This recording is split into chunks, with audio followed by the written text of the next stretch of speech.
Un tour au centre d'alphabétisation du 2e arrondissement de la ville de Boycon. Ici, le facilitateur dispense un cours de mathématiques en langue fon. Ces apprenants sont pour la plupart en apprentissage dans des ateliers de couture et de coiffure. J'ai au moins 10 patrons qui ont envoyé les enfants et chaque fois ils sont avec moi les lundis de 9h à 12h et les mercredis de 9h à 12h. Et ça va les aider parce que quand on sait écrire et lire, pour faire le tracé, c'est vite fait. C'est ça qui fait que quand on a les apprentis qui ont déjà mis pied à l'école, ils connaissent bien ce qu'on les apprend. Alors celui qui ne comprend pas, au moment où les autres font 2 ans, eux autres devaient faire 2, 3, jusqu'à 5 ans avant de comprendre ce qu'on a dit. Et l'initiative du gouvernement, c'est louable. Quand les enfants savent lire et écrire dans leur langue, quand on les demande de prendre les mesures aussi, ils devaient écrire.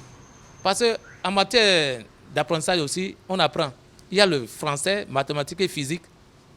Tu dois prendre les mesures, tu dois écrire le nom de la personne et tu dois faire le croquis avant de faire le couple.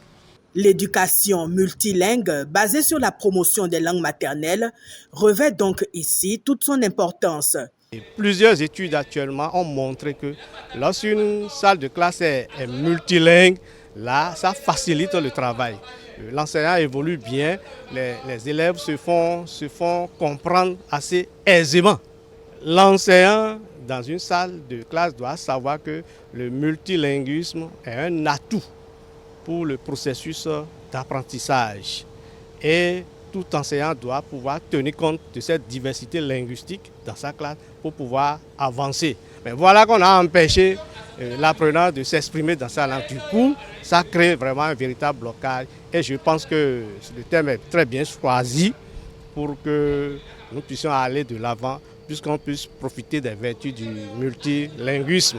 La diversité linguistique facilite donc l'accès et l'inclusion dans l'apprentissage tout en offrant à tous une éducation de qualité. La célébration de cette journée permet entre autres aux décideurs de mieux appréhender l'impact du multilinguisme dans le système éducatif formel.